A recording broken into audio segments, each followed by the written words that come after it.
আহমেদ করিম এবং আমার সাথে যোগদান করছেন যশোর 3-এর বাংলাদেশ জামাতে ইসলামের মনোনীত সংসদ সদস্য প্রার্থী আব্দুল কাদের।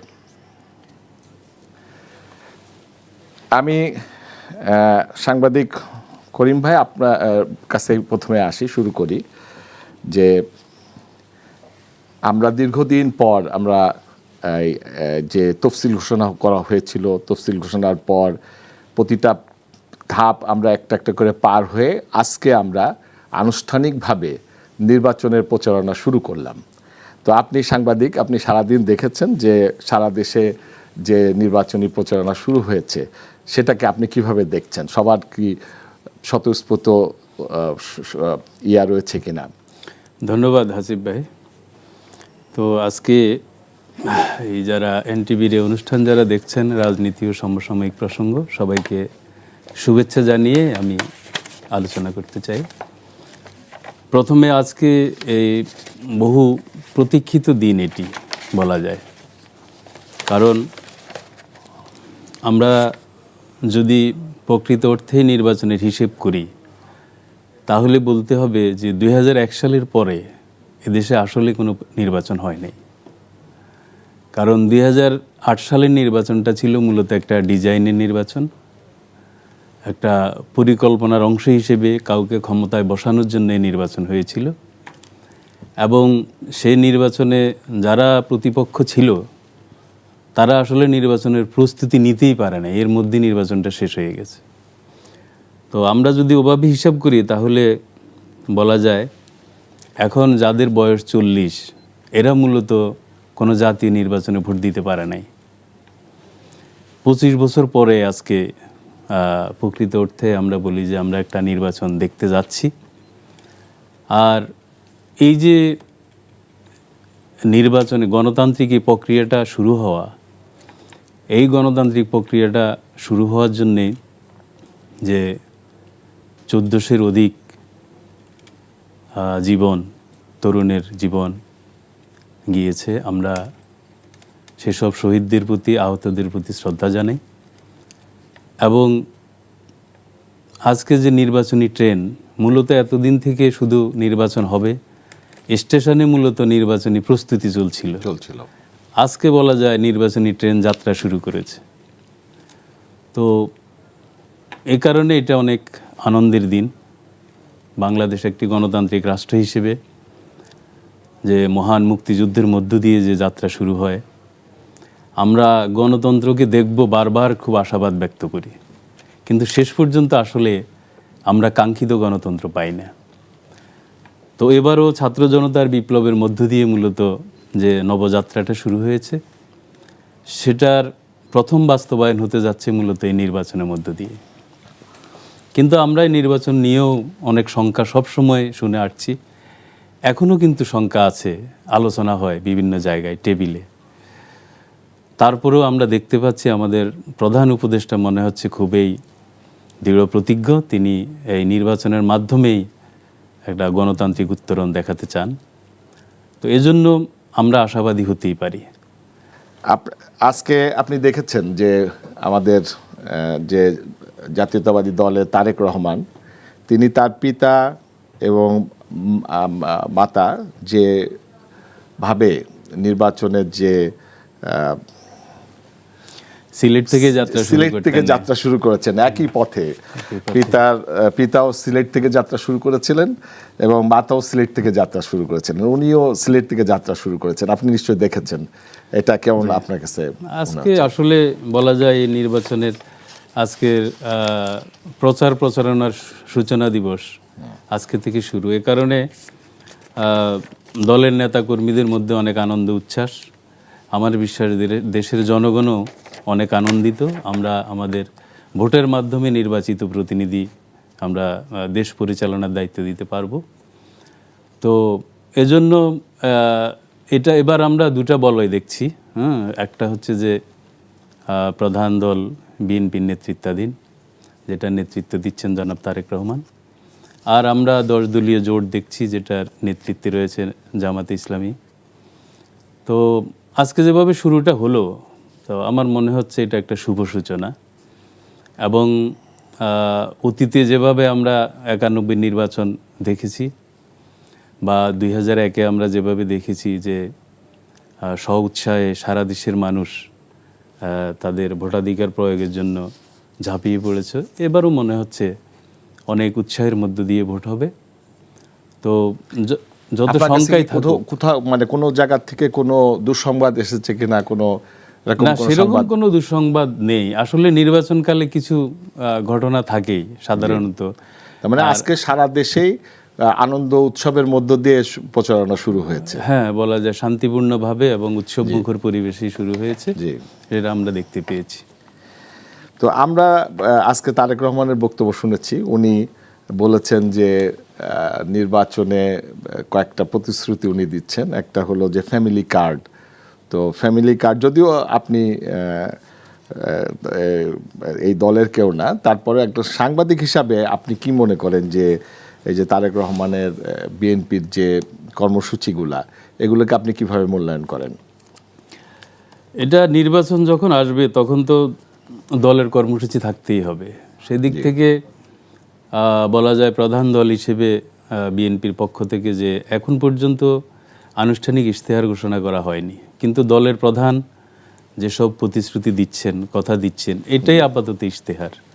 তো সেখানে এই পদক্ষেপগুলো নেওয়া হচ্ছে। আসলে মানুষ তো চায়, কারণ দেশের মানুষ আসলে শান্তিপ্রিয়, তারা শান্তিতেই থাকতে চায় এবং সব কিছু নিয়মতান্ত্রিকভাবে চলুক, জনগণ সেটাই চায়।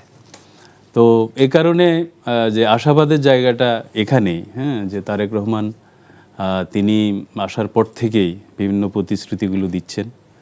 তো মানুষ এটা গ্রহণ করছে এবং মানুষ আসলে অপেক্ষায়ও থাকবে, কারণ অতীতে অনেক প্রতিশ্রুতি এরকম বিভিন্ন দল থেকে দিয়েছে, কিন্তু নির্বাচনের পর দেখা গেছে যে রাজনৈতিক দলগুলো এই প্রতিশ্রুতির দিকে আর লক্ষ্য রাখে না। তো আমার বিশ্বাস, যেহেতু বিগত 17 বছরের একটা নির্যাতন, একটা স্বৈর শাসন, এবং তারেক রহমান সাহেব পার্সোনালি উনি যেভাবে এই দুঃশাসনের ভুক্তভোগী এবং মানুষকে উনি যত কাছে থেকে দেখেছেন অতীতে, এবং নির্যাতনের যে কাহিনীগুলো, এদেশের মানুষের কষ্ট কোথায়, আমার মনে হয় তিনি সেটা এখন বোঝেন। তো সে কারণে আমার মনে হচ্ছে এখন যেসব প্রতিশ্রুতি দিবেন এগুলো সঠিকভাবে বাস্তবায়ন হবে, এটা আমরা বিশ্বাস রাখতেই পারি। একই সাথে আমাদের যে আরেকটা বিরোধী দল জামাতে ইসলাম, তারাও একটা সম্মেলন করেছেন এবং সেখানে তারাও কিছু বক্তব্য দিয়েছেন। সেগুলোকে আপনি কিভাবে দেখছেন? জামাতে ইসলামী নেতৃত্বে যে 10 দলীয় জোট, তারাও আনুষ্ঠানিক কোনো ঘোষণাপত্র এখনো দেননি, কিন্তু আমরা দেখেছি অর্থনৈতিক রূপরেখা কী হবে এরকম একটি সেমিনার তারা করেছেন, সম্মেলন করেছেন। তো সেই সম্মেলনে আমরা দেখতে পাই যে মূলত এটা আন্তর্জাতিকভাবে আন্তর্জাতিক বিভিন্ন সংস্থার প্রতিনিধিরা ছিল সেখানে। আমাদের মনে হয়েছে মূলত অনেকে যেটা ধারণা করেন যে জামাতে ইসলামী বা এরকম ইসলামিক দল ক্ষমতায় গেলে আসলে দেশ কিভাবে চালাতে পারবে কিনা আদৌ, বা এদের অর্থনৈতিক চিন্তাভাবনা কি, এগুলো মানুষ হয়তো স্পষ্ট না, বা আন্তর্জাতিকভাবে এই জাতীয় ইসলামিক গ্রুপগুলোর প্রতি নানা ধরনের নেগেটিভ আলোচনা আছে। তো ওনারা মনে হচ্ছে কর্মসূচির মাধ্যমে ওনারা পরিষ্কার করতে চাচ্ছেন যে না, অর্থনীতিটা কিভাবে চালাতে হবে এটা আমরাও সক্ষম এবং আমাদেরও চিন্তাভাবনা আছে। এই জিনিসগুলোই মূলত ওনারা তুলে ধরছেন, এবং ইশতিহার যখন দেবেন তখন আমরা বিস্তারিত বলতে পারবো ওনারা কোন ক্ষেত্রে আসলে কি কি পরিবর্তন চান। তবে আমাদের একটা মনে হচ্ছে 10 দলীয় জোট এবার তারা সুস্পষ্ট পরিবর্তনের একটা অঙ্গীকার নিয়েই সামনে যাবে, সেই রকমই তাদের গতিপ্রকৃতি মনে হচ্ছে। তো অনেকে একটু বলছেন যে ফ্যাসিস্ট যে সরকারটা ছিল দীর্ঘ সময় তারা আমাদের দেশের উপরে একটা স্টিম রোলার চালিয়েছেন, গুম খুন করেছেন। তাকে সরাতে যে দুইটা মূল শক্তি বিএনপি এবং জামাত, তাদের একসাথে কাজ করেছিলেন তারা, কিন্তু নির্বাচনী মাঠে এসে তারা যে প্রতিযোগিতা করছেন এটা ঠিক আছে, কিন্তু প্রতিহিংসা কিংবা ওই ধরনের কোনো ঘটনায় গেলে কি হতে পারে আপনার মনে হয়? আমার মনে হচ্ছে যে এবার প্রতিহিংসা যাওয়ার কোনো কারণ নেই, কারণ এই দুই জোটেই মূলত অনেক নির্যাতন মধ্য দিয়ে তারা এগিয়েছে এবং বাংলাদেশের রাজনীতির যে ইতিহাস সেটা হচ্ছে সংঘাত করলে আসলে কেউই লাভবান হবে না এবং শেষ পর্যন্ত জনগণই ক্ষতিগ্রস্ত হবে। তো এই কারণে রাজনৈতিক দলে বিভিন্ন ধরনের দ্বন্দ্ব সংঘাত থাকে, অনেক সময় কিছু উগ্রকর্মী থাকে যারা তাৎক্ষণিক হয়তো কিছু ঘটনা ঘটায়। আবার হচ্ছে অতীতে কিন্তু যখন মিডিয়ার যুগ ছিল না, যখন স্বল্প সংখ্যক মিডিয়া ছিল অথবা মিডিয়ায় খবর পৌঁছাতে অনেক সময় লাগতো, তখন দেখা যেত যে অনেক ঘটনাই কিন্তু মানুষ জানতো না। কিন্তু এখন ছোট ঘটনা হলেও এটা মিডিয়ায় খুব বড় আকারে চলে আসে এবং তাৎক্ষণিক চলে আসে।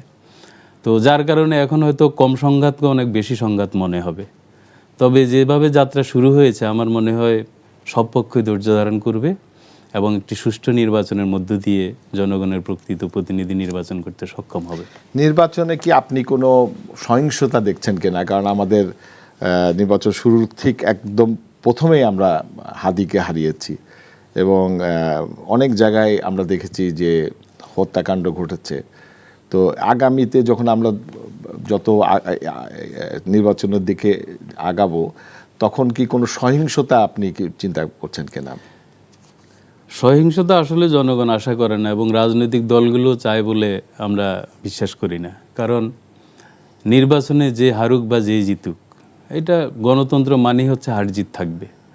যারা পরাজয় মেনে নিতে পারবে না, বুঝতে হবে তারা কিন্তু গণতন্ত্রে বিশ্বাস করে না। যারা গণতন্ত্রকে লালন করে তারা কিন্তু পরাজয়কে বরণ করবে। তারা আবার চেষ্টা করবে মানুষের কাছে যেতে কর্মসূচি নিয়ে, মানুষ আবার তাদেরকে পছন্দ করলে ক্ষমতায় নেবে। এটাই হচ্ছে গণতন্ত্র। তো এটা না করে কেউ যদি জোর করে কিছু করতে চায়, যদি মানুষের অধিকার হরণ করতে চায়, ভোটাধিকার লঙ্ঘন করতে চায় বা ভোটকেন্দ্র দখল করে কিছু করতে চায়, তাহলে বুঝতে হবে তারা কিন্তু প্রকৃত অর্থে গণতন্ত্রে বিশ্বাস করে না। তো বাংলাদেশে এত কিছুর পরে যে নির্বাচন হতে যাচ্ছে সেখানে আমার বিশ্বাস রাজনৈতিক দলগুলো চেষ্টা করবে সেটা না হয়, কিন্তু একটা ষড়যন্ত্র হতেই পারে। যেমন ওসমান হাদির মতো যে হত্যাকাণ্ড, যে ঘটনা, হ্যাঁ, সেটা তো ধরেন এটার পিছনে তো নিশ্চয়ই সুদূর প্রসারী কোনো ষড়যন্ত্র আছে। এখনো যদি কেউ নির্বাচনটা বানচাল করতে চায় তাহলে দেখা যাবে হয়তো দেশের কয়েক জায়গায় তারা একটা সহিংস ঘটনা ঘটাচ্ছে। তো এই কারণে এটার ক্ষেত্রে সব রাজনৈতিক দলগুলো সতর্ক থাকতে হবে। আমরা দেখছি যে যারা নির্বাচনে গেছেন, বিএনপি এবং জামাতে ইসলাম, তারা দুইজনই কিন্তু পরিকল্পনা নিয়ে সামনে আসছেন। যেরকম তারেক রহমান বলেছেন ফ্যামিলি কার্ড, কৃষক কার্ড, তারপরে স্বাস্থ্য, বিভিন্ন পরিকল্পনা করছেন। জামাত ইসলাম এইভাবে পরিকল্পনা করছেন। এটাকে আমাদের ভোটাররা কিভাবে দেখছেন? ধন্যবাদ। আসলে আমাদের ভোটাররা অপেক্ষায় আছেন এগুলো শোনার জন্যে, আসলে কারা কি করবেন নাগরিকদের জন্য। তো আসলে সবচেয়ে বড় প্রয়োজন ছিল আমাদের, বা আমরা আশা করব নির্বাচনী ইশতেহারে সবার সেটা থাকবে, সেটা হচ্ছে প্রতিটি নাগরিক তাদের অধিকারগুলো কিভাবে নিশ্চিত করবে, তারা পাবে। যেমন ধরেন যেগুলো ঘোষণা হচ্ছে এগুলো কিন্তু সুবিধা বঞ্চিতদেরকে সুবিধা দেওয়ার কথা বলা হচ্ছে, কিন্তু আমরা মনে করি সমগ্র জনগোষ্ঠীর জন্য প্রতিটি নাগরিকের যে সাধারণ অধিকার, এই অধিকারটা প্রাতিষ্ঠানিকভাবে কিভাবে নিশ্চিত হবে এরকম কর্মসূচি আমরা আশা করব নির্বাচনী ম্যানিফেস্টোতে। আর এখন যেগুলো বিচ্ছিন্নভাবে বলা হচ্ছে এগুলো তো অবশ্যই জনগণ স্মরণে রাখছে এবং আমার মনে হয় অতীতে যে কোনো সময়ের চেয়ে বাংলাদেশের জনগণ অনেক সচেতন, তারা সবাই মাথায় রাখবে এবং রাজনৈতিক দলগুলো সেভাবে সামনে আসছে যে কর্মসূচি নিয়ে আসছে এবং কর্মসূচি তারা প্রকাশ করছে যে আমরা ভোট যত কাছে আসবে এটা ততই গুরুত্বপূর্ণ হয়ে উঠবে। তো এটা একটা ভালো লক্ষণ। আপনি সাংবাদিক, আমাদের একটা সমীক্ষা হয়েছে, এই সমীক্ষাতে দেখা গেছে যে 98 মানে 89% সাংবাদিকরা ভয় পাচ্ছেন যে নির্বাচনে সহিংসতা হতে পারে এবং তারা শারীরিকভাবে হামলার শিকার হতে পারেন, এর একটা সমীক্ষা বেরিয়েছে। তো আপনি কি এটাকে বিশ্বাস করেন নাকি আপনার কাছে এটা কি মনে হয়? ধন্যবাদ। আসলে এরকম সমীক্ষা, এটা আসলে সংখ্যাটা ওনারা যেসব বিষয়ের উপর ভিত্তি করে বলছেন, তো এটা কাকতালীয় হলে হতে পারে, কিন্তু এরকম হওয়ার কোনো সম্ভাবনা দেখি না। তবে সাংবাদিকদের একটা ঝুঁকি আছে। সাংবাদিকদের ঝুঁকি আছে এ কারণে, কারণ আমরা এই ঝুঁকির জন্য প্রধানত বা অনেক ক্ষেত্রেই সাংবাদিকরাই দায়ী। যেমন ধরেন আজকে আমরা যদি এই যে আমাদের সাংবাদিক সমাজের বিভিন্ন কর্মকাণ্ড এখন দেখছি, ধরেন এক গ্রুপ এখন বলছে যে আমাদের ঐক্যবদ্ধতা দরকার, সাংবাদিকরা ঐক্যবদ্ধ না থাকলে চাকরিরও যেমন নিরাপত্তা নাই, জীবনেরও নিরাপত্তা নাই। জি, কিন্তু এটা প্রধানত কারা বলেন? এটা যখন যারা বিপদে থাকেন তখন তারা বলেন। যারা ক্ষমতার কাছাকাছি থাকেন ওনারা কিন্তু সাংবাদিকদের ঐক্যবদ্ধ হওয়ার কথা বলেন। শফিক রেহমান তো একটা কথা বলেছেন, শফিক রেহমান যেটা বলেছেন জি, এটাই সত্য। এবং আমরা এর আগেও দেখছি, মানে যখন যে সরকার থাকে, সাংবাদিক সমাজ যারা সরকারের আনুকূল্যে থাকে ওরা কিন্তু ঐক্যবদ্ধতার উপর কোনো গুরুত্ব দেয় না, নিরাপত্তা নিয়ে তারা ভাবে না। কিন্তু যারা বাইরে থাকে ওনারাই বলেন যে ঐক্যবদ্ধ হওয়া দরকার, নিরাপত্তা দরকার। তো নিরাপত্তার জন্য প্রধান শর্তই হচ্ছে সাংবাদিকদেরকে ঐক্যবদ্ধ থাকতে হবে, সাংবাদিকদের নিরপেক্ষ থাকতে হবে, তাহলে একমাত্র। তাহলে আপনি এরকম কিন্তু আরেকটা সমীক্ষা আপনাকে বলি যে এই 2025 সালে আপনার 1785টা ঘটনা ঘটেছে আন্দোলন, এবং এই আন্দোলনকে দায়িত্ব পালন করতে যে পুলিশ বলছে যে তাদের 601 জন আহত হয়েছে। তো এই বিষয়টা আইজিপি সাহেবও কিছুদিন আগে যে মনে হয় উনি বলেছেন যে আমরা দায়িত্ব পুলিশ সদস্যের কথা বলছে, আপনি সেটাকে কিভাবে মনে করেন? না, সেটা হচ্ছে যদি নিরাপত্তা কর্মীরা নিরাপত্তা দিতে গিয়ে, জনগণের নিরাপত্তা দিতে গিয়ে আহত হন, নিহত হন, জি, তো এটা অবশ্যই অনাকাঙ্ক্ষিত, কিন্তু এটা হবে না এটা বলা যাবে না। জি, কারণ ওনারা রাষ্ট্রে নিযুক্ত হয়েছেন জনগণের নিরাপত্তা দেওয়ার জন্য। সুতরাং এই ঘটনা ঘটতে পারে, কিন্তু ওনাদেরকে সতর্ক থাকতে হবে যেন এই ঘটনা না ঘটে। তো এটার সাথে আবার নাগরিকদের সাধারণ জীবনের প্রাণহানি যেটা বা নিরাপত্তাহীনতা, এটা এবং যারা প্রশাসনে থাকে ওদের নিরাপত্তাহীনতা, এটা কখনো একভাবে দেখলে হবে না।